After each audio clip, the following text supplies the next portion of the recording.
Aside from that, I'm also working on a story about a high school girl detective who uses the imagination energy from masturbating to help her solve murders. But all the publishers keep telling me, there's no way we could put out such a perverted game. Lol. I wish someone would let me make it. Use the Joy-Cons to masturbate. Hidetaka Suehiro has been creating video games for the past 30 years, a life path I'm sure he's regretted many times since. Hailing from a family of Buddhist monks, he's a lover of film and an eccentric appreciator of humanity, much like his idol David Lynch. An internet martyr and future wet brain victim, a Guinness record holder and Guinness drinker, known by his nickname Swery or Swery65, or going by his credit on The Last Blade 2, Swery 100 liters, probably of beer, mostly known for The Good Life and Deadly Premonition 2. That was a joke.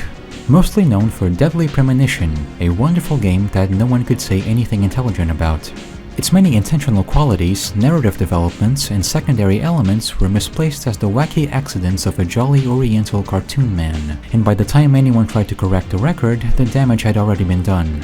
What happened next was stupid, confusing, and not the point of this video. As you can tell from the title, my objective here is to look at Swery's earliest games, his humble beginnings and his growth into an almost famous director. By doing this, we could perhaps paint the drama of his later career in a different light, and try to make sense of what's eluded most people for so long. Let's dive into the past and give it a shot.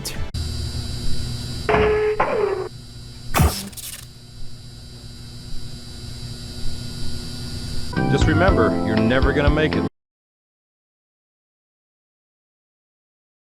Extermination. Extermination. Extermination?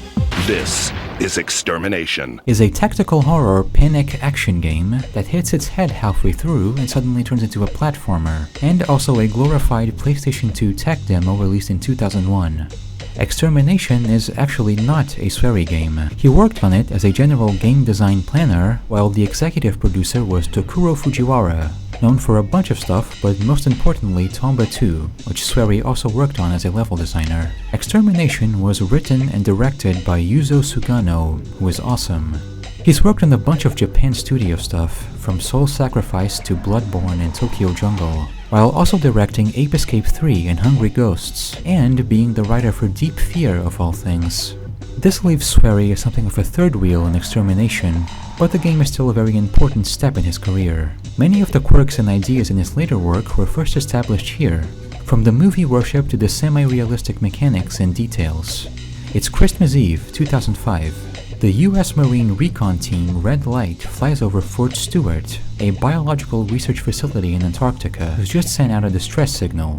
One of Red Light's members is our protagonist Dennis Riley, one of the many anime Americans we'll encounter throughout Extermination. Play the European version if you want him to look more boring and British. If I see Cindy, and she's in trouble, I'll give my life to protect her. Look, Roger, I know you're right. But if it turns out that Cindy's in trouble, I swear to protect her with my life. Operation Cold Limit is off to a bad start with our transport plane going up in flames. We parachute down near Fort Stewart with our best friend Roger, our orders being to head inside the facility and regroup at Building B. We're given some room to dick around the tutorial area and get used to the game's mostly good controls. I wasn't joking when I called it a tech demo. Extermination was developed alongside the PS2 and often used to showcase its power. It vaguely reminds me of Code Veronica in its shiny new generation horror game look. It's pretty damn impressive for the time too, almost up there with the likes of MGS2 and Final Fantasy. Here's a quote from Fujiwara. Previously, players could only perform actions while the scene is static and watch FMV sequences in between. We'd like to make a game that allows players to perform actions while the scene is in motion. It's interesting to think about how the cinematic game label used to have the polar opposite meaning it does now. At least in the Japanese mind, it used to mean more player interaction and not less. The player becomes an actor interfacing with dynamic set pieces. You don't watch Dennis escape from a train crash during a cutscene, you make him do it in real time. You're the one going through the blizzard in your Leon jacket. You're the one scaling up the icy cliffs. Listen to how the game is described here. From the detailed weaponry to movie-quality cutscenes that lead you through the story to the explosive gameplay, Extermination is a summer blockbuster you won't want to miss. Parasite Eve was called a cinematic RPG not because you walk forward to make bad dialogue happen, but because you have to actually jump off the hospital roof before the fighter jet explodes. A seamless blend of gameplay and presentation while giving the two equal importance and polish. It's safe to say the playable FMVs found in Final Fantasy VIII and Parasite Eve 2 are also extensions of this. Most of the classics that people rave about feature this kind of design philosophy, so the various knee-jerk gameplay-first platitudes people throw around lately always ring hollow to me. In their desire to return to some hallucinated platonic ideal of just pure gameplay, bro, the gamersphere has fully rejected almost everything that created the things they love, ensuring that hundreds of sickly, crippled junk games based on falsified history will continue to come out, sucking up what little energy and time and money we have left. Isn't that right, Zach? I have to jump that crevice. You know, I wasn't going to say anything because the voice acting is always such low-hanging fruit, but there's a certain Catalina video quality to the voices here I really wasn't expecting. Can you open the door at the end of the tunnel? It's locked. Yeah, hold on. Okay. Who would have thought that such a facility existed, in the South Pole of all places? I know. First you send me through that fan, and now this? Hey, you know me, right? Remember the guerrilla fighters in the fields of Cambodia? I would have been dead meat, right? Yeah, I've heard enough of that story. But she didn't! I guess you could call Extermination a survival horror game if you wanted to, but it feels wrong and vaguely disrespectful to do so. Like with all genre labels, it only serves to obfuscate the game's intent and flatten it down to something that's either good or bad depending on how much it pleases the survival horror god. Though this game does feature a lot of ex-Resident Evil staff, and it's interesting to see what they chose to keep from their previous work. The biggest thing for me is the level of detail given to weapons and gear. The use of real guns and real ammo conveys a sense of training and professionalism. You play as people who are quite familiar with these murder tools and know how to use them. On top of the obvious American action movie connections, if you wanted to be cute, which I do, you could boil down the first Resident Evil game to just a SWAT team going into a haunted house. Extermination makes perfect sense when viewed from this angle.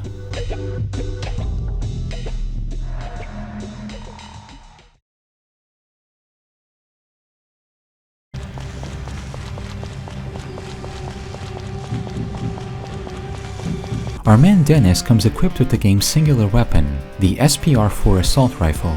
You don't get any other guns because you don't need them. Every single part of the SPR-4 can be customized in some way, from the fire mode to the attachments, railings, and scopes. This is easily some of the best firearms tinkering ever put into a video game.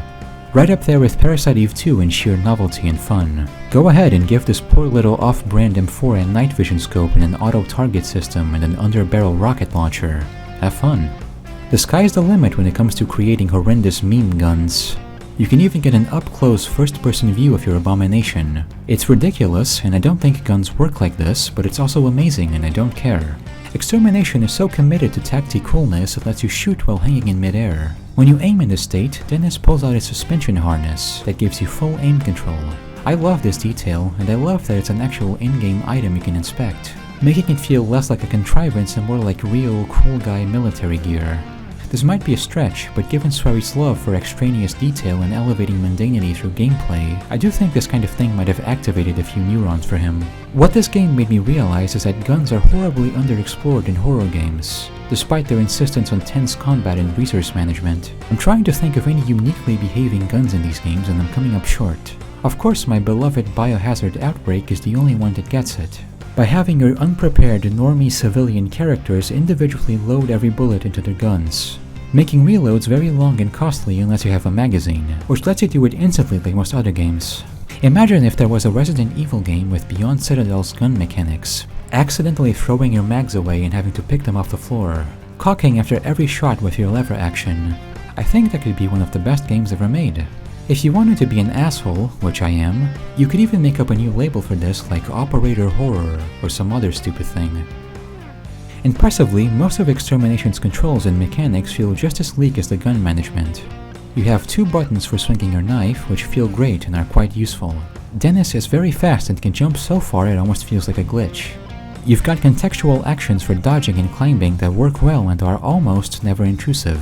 If my hearing is correct, I believe this was internally referred to as the Region Action System. With the Region Action System, you control the character's movement with just one button. For example, when you need to jump, Hitting the action button will make you jump. If you need to climb, just hit the same button. It makes the controls streamlined and easy to use. I'm also glad to see some behind-the-scenes footage of their military advisor, demonstrating proper gun handling and how faithfully the game recreates his movements. Maybe he was made in the same factory as Motosada Mori. Anyway, Dennis and Roger make their way into the facility and immediately stumble upon death and destruction because the Japanese have seen movies before. Things are quiet, but not for long. This wormy creature here is actually the game's main enemy, believe it or not. I'm also making this more awkward than it needs to be by using the first-person aim when the third-person mode has a lock-on. Sorry about that. They have no introduction and the characters don't even talk about them. I find this kind of awesome. There's no hysterics, everyone's immediately in pest control mode. It makes sense too.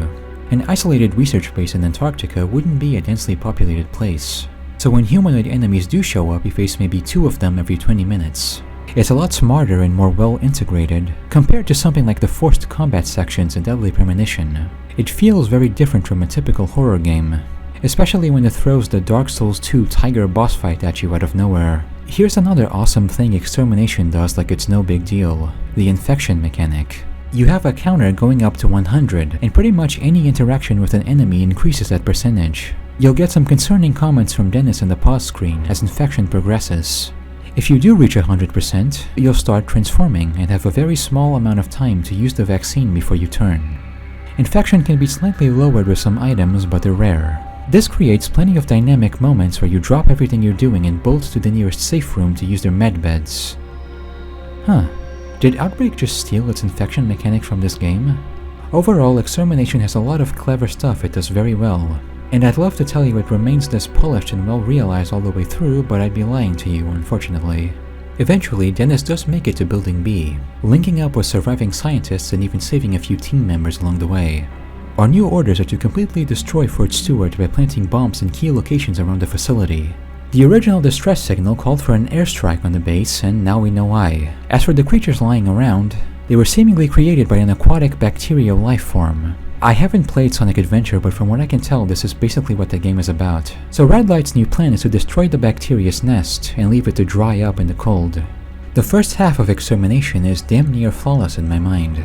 It feels exactly how you'd want a next-gen game to feel. However, there is a clear point in the second half where the game just gives up and stops trying to be clever. Here's me fighting the infected plant boss with its disappearing weak point. You get the SPR-4 grenade launcher attachment during this fight, and sure enough 3 or 4 well-placed grenades can kill it rather quickly. The problem is the weak point hitbox is very wonky, and you can't lock onto it for some reason, meaning you can hit it dead on and still not do any damage, meaning you have to do precision shots with an explosive weapon that should nullify the need for such a thing. Try using anything other than grenades, and the boss suddenly appears to be invincible and will have you shooting at it for a good 5 minutes. That's combined with the floor amoebas that will slow you down unless you clear them out, the classic poison cloud attack, and a swarm of parasites to jack up your infection rate. That's right baby, it's video game time. Forget about all that impressive, well-considered stuff you just saw. We need to finish this bitch and get it out ASAP. It's the all-too-common downfall of many games, though in this case it's not quite enough to ruin what came before, though it gets pretty close. Everything from this point on turns against you in a very unpleasant way. What was once a very thoughtfully designed puzzle box is now an endless combat gauntlet against various gun-wielding monster men, flanked by the worms from before, now fully assuming the role as the annoying tiny enemy that jumps around. You visit the crash site of Red Light's transport plane and it's just this tiny room with 4 gun guys, 5 worms, and then a platforming crate puzzle on the way out with fall damage. The game no longer has any room to breathe. The plant is the first of Extermination's 3 bosses. The second one still feels kind of bad to play, but is a big improvement over the plant, and has some nice character stuff going on. Extermination's final boss is one of the worst I've ever seen in my life. I stood up until 3:40 AM to beat it, and all I got was a headache. Ultimately, I'd say Extermination is good, and sometimes even great. It's got those short moments of pure brilliance that were never given a proper assessment and then unfairly forgotten. Its shortcomings are nothing new, even for modern games, but it's always a shame to see a game so robustly designed lose grip on itself like that.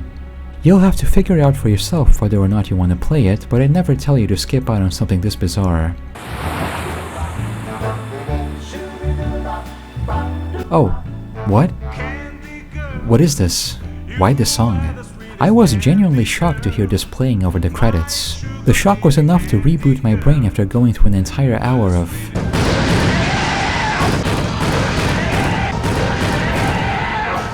This song is called Candy Girl, and was an original track made for the game. I'm not sure who decided to make this the credit song, but I do have an idea.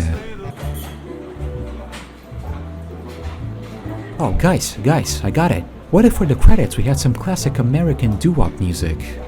So this is the case where getting crabs is a good thing? Yeah. It's like totally out there. You don't expect a song like that after going through a gory horror game. It makes for a genius contrast with the game's gloomy atmosphere. Light and darkness, bro. It's like Twin Peaks.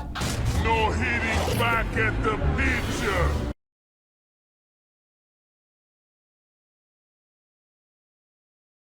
Spy fiction is a... Wait a minute, let me just check something. Oh, there it is, finally. Spy fiction is a globe-trotting skinwalker simulator, and Swery's directorial debut, released in 2003. A covert multinational intelligence agency sends its best agents, the Phantom Team, to unveil and destroy Enigma, a biochemical terrorist organization responsible for mass murders all around the world. You can play as either Billy Bishop or Shayla Crawford. Both of them Phantom agents and designed by none other than Renji Murata, which strikes me as a very inspired choice. Spy fiction presents a blisteringly original story, where your mind-wiped Special Forces main character is vaguely related to the one-eyed terrorist leader, who was in fact a former soldier who seeks revenge against the US for leaving him and his unit to die. Don't worry though, you can always count on this white-haired, bodysuited pretty boy to guide you through every level. Back in the hole! Back in the hole! Oh no, you get captured and thrown in jail with no items. Hurry, the evil old man with cowboy shotguns has kidnapped the bespectacled genius teenage girl scientist. You have to save her. Oh no, the true bad guy was actually my test tube brother who was hiding under a fake identity. It's nice of Swery to plagiarize games for once and not just movies. While the story may take some artistic liberties, spy fiction does manage to distinguish itself in other ways. The name should clue you into what's going on. It's a game about having really dumb gadgets, and using them to create various cartoon villain schemes for your foes. There's no hardcore stealth here. It's more about knocking dudes out with your electric shaver, and decapitating people with really sharp poker cards. The game's standout mechanic is your spy camera, which allows you to capture 3D body and face data from anyone you snap pictures of. This lets you disguise yourself as any character in the game, whether they're the final boss or this random Yankee bartender. Pressing L1 lets you blend into your surroundings, usually performing a unique animation depending on who you're cosplaying as, and also lets you eavesdrop on nearby conversations, which also captures that particular person's voice data for later use. In certain scenarios, not copying someone's voice will immediately result in your cover being blown and then the game over, which greatly amused me every time it happened. How it works is every disguise has a kind of life bar that goes down once an NPC randomly gets spooked by you. Once depleted, that disguise will be ruined for the rest of the level. However, you can grab security cards which let you reset your disguises and forcefully abort enemy combat alerts. You can also choose to only capture someone's costume data, in case you want to dress Shayla up and still look at her weird comic low doll face. It's less Metal Gear and more Tom and Jerry, although some of the writing here could easily pass for a modern Kojima game. This train is called Träume. It means dreams in German. I've dreamed of this day for a long, long time.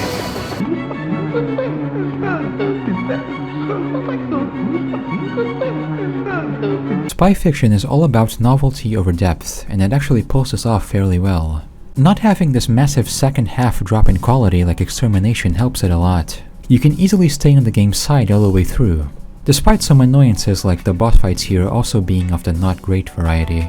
The first two missions see you infiltrating a pharmaceutical company to spy on Dr. Forrest Kaysen, the morbidly obese G-man that seems to show up in all of Swery's games in his very first appearance.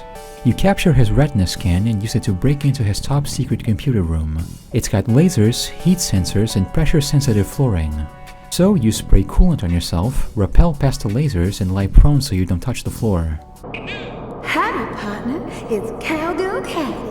Try it, pretty cowboy, or I'll head you off at the password. After inserting his password, we get a scene that is almost certainly stolen from some American spy movie. Except I haven't watched whatever it is, so I'm having a wonderful time. This whole sequence is a great early show of Swery's creativity and cinematic ambitions. This is obviously spy fiction's core appeal, though the base game elements are still good and worthwhile by themselves. You can really feel the gears turning in his brain as you play this. The larval form of a game design philosophy that would eventually lead to him making Bostonian Shenmue. Spy fiction has a military general named Lysander. Deadly Premonition has an ex-military general named Lysander. Your chosen protagonist talks to themselves at certain points, similarly to York's endless monologuing. Both games feature dramatic reveals of a character being hanged in an unusual manner. A bad guy talks at length about watching his parents die in front of him. The connection isn't exactly subtle. Hell, it even gets some love in D4 with this costume pack. During his GDC 2011 panel, Swery brought up this helpful infographic to illustrate the difference between spy fiction and Deadly Premonition, showing the Virgin Nicholas bluntly directing the player and scolding them for their mistakes, while the Chad York on the right will always react positively to your input and go along with your decisions. There's a very strong timeline of creative growth between these games that was abruptly stifled and cut off for reasons I'll be tackling shortly. Chapter 3 of Spy Fiction is called Loser in the Sky. It puts you inside of a giant casino airship where black market weapon deals are conducted. I may be wrong, but I'm pretty sure this chapter has zero combat. Getting caught at all is an instant game over. It's entirely about running back and forth impersonating different people to learn the juicy details of their evil plans, in case this game wasn't making itself clear enough. Billy and Shayla's games play out identically save for this one mission, where our spy kids team up to play a prank on Kaysen and his evil business lady friend. Billy can only disguise himself as male characters, so his path is slightly different. Shayla can disguise herself as a dancer to get free access to the backstage area, etc. They're very small, almost pointless diversions. But this is the same guy who put facial hair mechanics in his next two games, so this is par for the course. It's easy to call this game a Metal Gear ripoff, but what shouldn't be overlooked is how good of a ripoff it is. It's specifically cribbing from MGS2 as 3 hadn't come out yet, which makes it extra interesting. You can do pull-ups over ledges. You have to shoot distant panels to disable laser grids. Especially fun once you get deeper into the airship. Shooting anywhere close to them will puncture it, causing instant death for everyone. Even enemies can shoot it by accident, which is nice. Spy Fiction understands what makes Metal Gear good more than any other stealth game I've played, largely because Swery and Kojima used to share similar fascinations. Almost all disguise spots throughout the game will unlock a Garbology entry.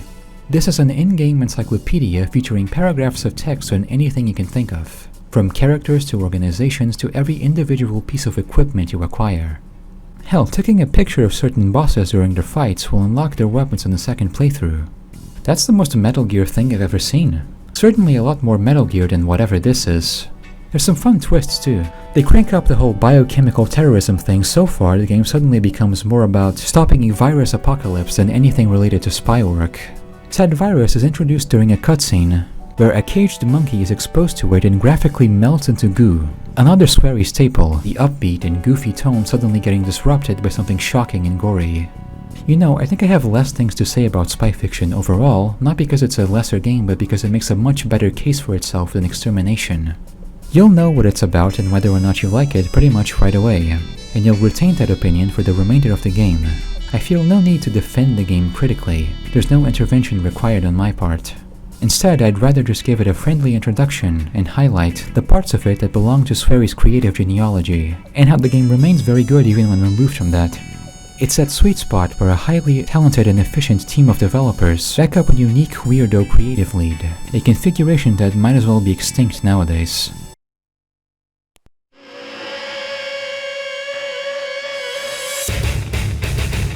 Make Japanese game industry great again.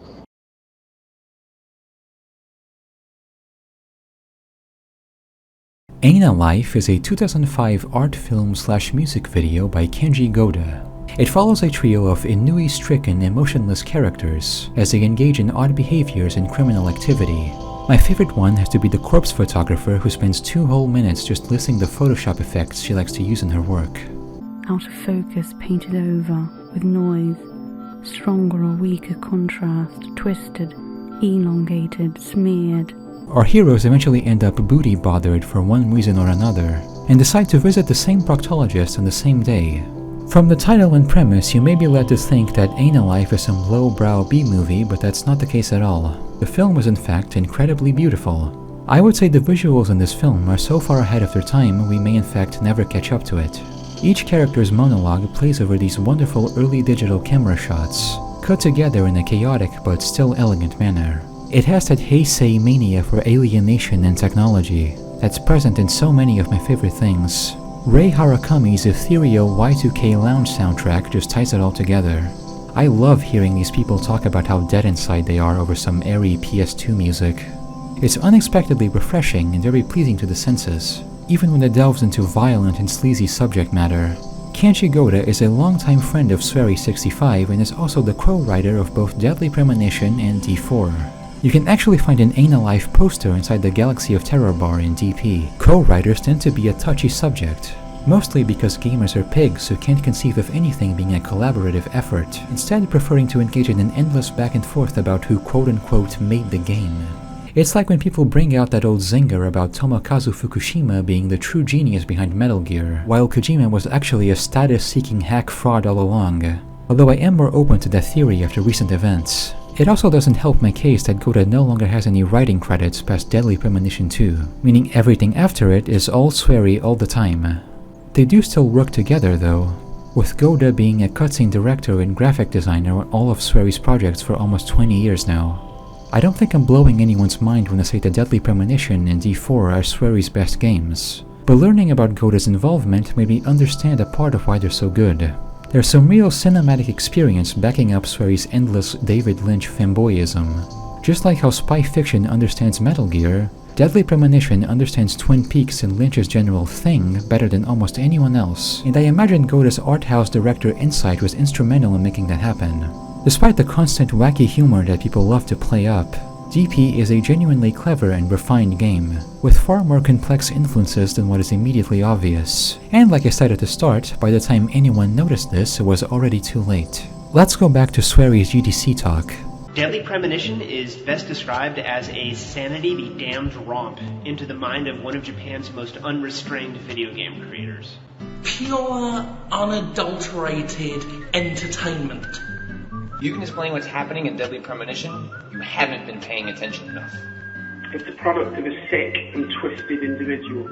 Oh, the controls. The controls are pretty bad. Dreamcast quality graphics. Life is full of pain and suffering. Check out these really cool people who were brought on to introduce Deadly Premonition, and consequently set the tone for the game and its creator for the rest of time. You can tell these people are really cool because of how well liked and well remembered they are now.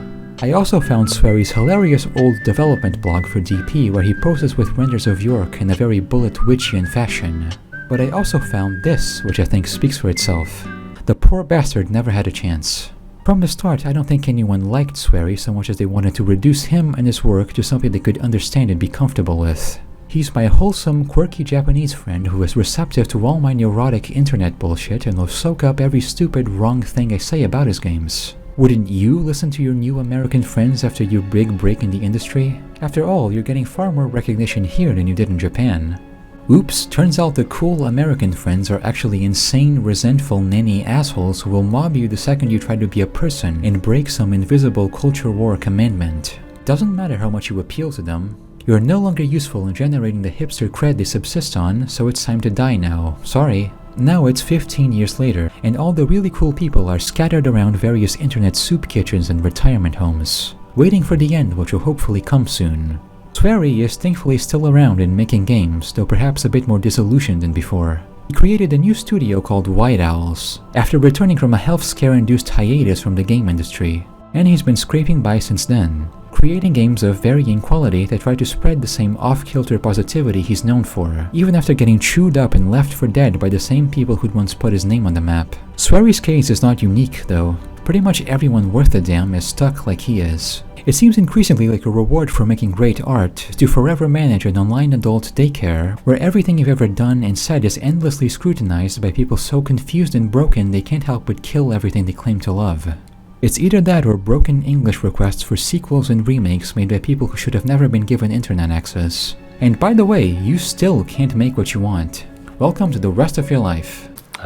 Swery's catchphrase, one he still uses even nowadays to his incredible credit, is "I love you all." This phrase is plastered all over his earlier blogs and dev messages. It even shows up in the GDC talk from earlier. He seems rightfully frustrated with the way things have gone, as evidenced by his latest game, Hotel Barcelona. It's "I love you all," but also...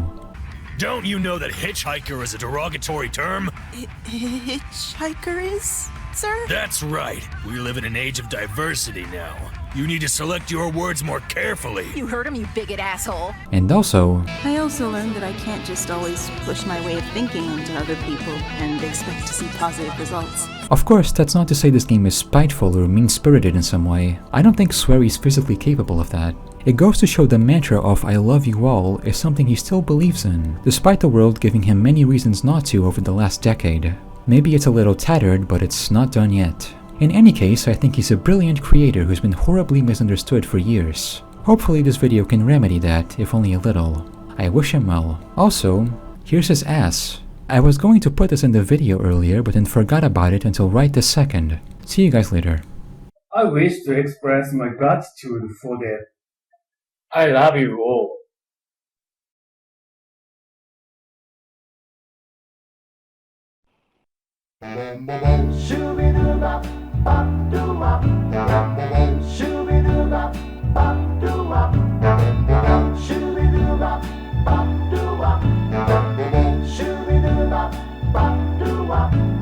Candy girl, you are the sweet